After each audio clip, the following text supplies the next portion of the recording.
তো দেখো ফ্রেন্ডস, এখন মাছ নিয়ে এসেছি আর এখন এই মাছটা রান্না হবে। আর এটা হচ্ছে রুই মাছ। তো চলো রুই মাছটাকে ধুয়ে পরিষ্কার করে নিই। মাছলাগুলো একটুকু আঁশ ছাড়িয়ে দেয় না, একটু আঁশটা ছাড়িয়ে দিলে তো কাজে কত হালকা হতো আমার। তো এখন একটা একটা করে আঁশ ছাড়াতে হবে। আর এই মাছেরই একটু তেল পটকা ছিল, ওইটা দিয়ে দিয়েছে, মানে চেয়েছে তবে দিয়েছে, এমনিতে নয়। তো যাই হোক, চলো মাছটা ধুয়ে পরিষ্কার করে নিই। তো দেখো এখন মাছ ধুয়ে নিয়ে চলে এসেছি আর এখন দিয়ে দিচ্ছি পরিমাণ মতো লবণ আর দিয়ে দেবো হলদি গুঁড়ো, দিয়ে ভালো করে মাছটা মাখিয়ে নেবো। দিয়ে এখন তেলটা পটকাটা ভাজা করে খাবো আর মাছটা রান্না করব ঝিঙে দিয়ে। তো চলো মাছটা ভালো করে মাখিয়ে নিয়েছি। আদা,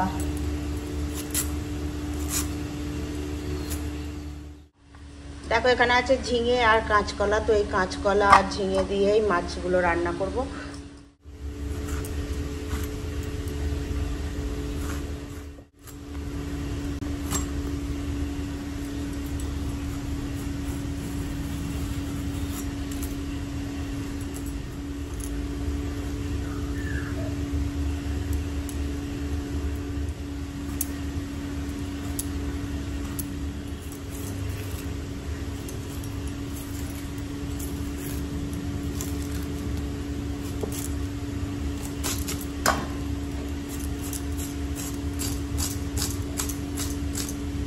পেঁয়াজ,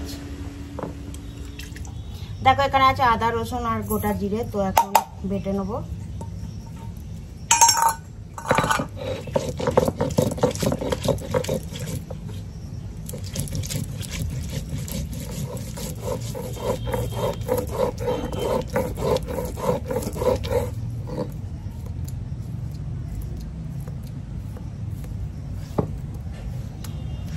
তো দেখো এখন আদা রসুন জিরে একসঙ্গে বাটা হয়ে গেছে। দিয়ে এখন তেল গরম হয়ে গেছে, মাছ ভেজে নেবো।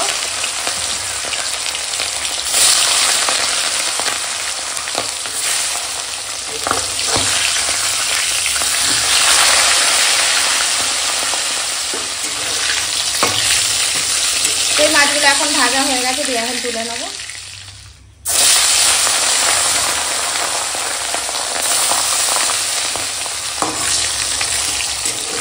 মাছগুলো এখন ভাজা হয়ে গেছে, দিয়ে এখন তুলে নেবো। তো এই ভাজা মাছ দিয়ে এখন এই সবজিগুলো রান্না করার জন্য জোগাড় করে নিয়েছি। দেখো এখানে কড়াতে আগে তেজপাতাটা দিয়েছি মাছ ভাজার তেলে, এখন দিয়ে দিচ্ছি গোটা জিরে ফোড়নে আর দিয়ে দেবো এখন চেরা কাঁচা লঙ্কা আর পেঁয়াজ দিয়ে এখন ভেজে নেবো। তো এখন ফোড়নটা ভাজা হয়ে গেছে পেঁয়াজ কাঁচা লঙ্কার সঙ্গে। তো এখন দিয়ে দেবো, এখানে আছে টুকরো করা পেঁপে, কাঁচকলা আর ঝিঙে।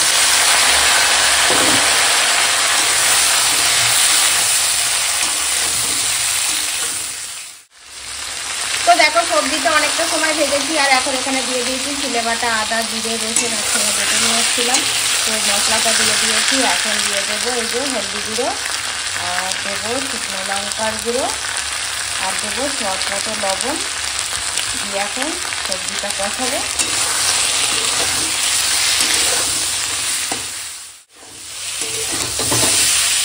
তো দেখো এখন সবজিটা কষানো হয়ে গেছে, দিয়ে এখন দিয়ে দেবো জল। এটাই মশলাটা বাটা বেটে নিয়েছি তার ধোয়া জলটা। তো দেখো এখন পরিমাণ মতো জলটা দিয়ে আমি ঝোলটা বানিয়ে নিয়েছি। তো এখন ফুটে যাওয়া মানে ঝোলে জাল ওঠার অপেক্ষা করবো। তো দেখো এখন ঝোলে জাল উঠে গেছে আর সব সবজিও সিদ্ধ হয়ে গেছে। এই যে তো এখন দিয়ে দেবো এই যে ভেজে রাখা মাছ।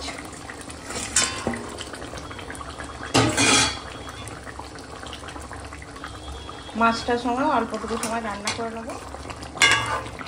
তো দেখো এখন ঝোলটা রান্না হয়ে গেছে আর দিয়ে এখন নামিয়ে দেবো। আর দেখো কতটা সুন্দর হয়েছে, সবজি দিয়ে তুলে রেখে দেখো কতটা সুন্দর হয়েছে। এরকম গরমে না হালকা পাতলা এই রান্নাগুলো খুব ভালো লাগে খেতে। অবশ্যই এরকম করে একবার মাছ রান্না করবে, খুব ভালো লাগে। তো চলো রান্নাটা হয়ে গেছে, দিয়ে এখন নামিয়ে দেবো। দেখো এখানে আছে তেল পটকা ভাজা আর এখন আমাদের তেল পটকা ভাজা দিয়েই ভাত খাচ্ছে। কি গো, তেল পটকা ভাজা দিয়ে কেমন ভাত খাচ্ছ? ভালো।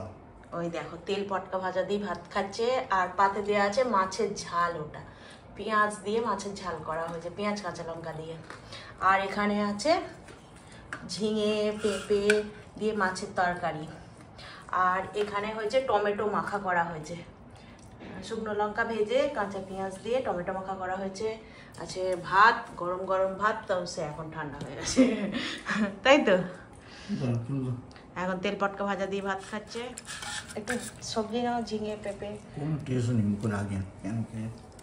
ওই আগে ঝাল খেয়েছে বলে, ও ঝাল এমনই জিনিস, মাছের ঝাল। ঠিক আছে, দেখো আমি এখন টমেটো মাখা দিয়ে ভাত খাচ্ছি। এই টমেটো মাখাটা দিয়ে ভাত খেতে খুব ভালো লাগে। পেঁয়াজ কুচো আর শুকনো লঙ্কা আর কাঁচা সরিষার তেল, লবণ দিয়ে মাখা। এটা না আমাদের দেশি টমেটো হলে আরো সুন্দর হতো। এটা তো দোকানে কেনা চালানি টমেটো, দেশিগুলো খুব টক না, হেভি লাগে খেতে।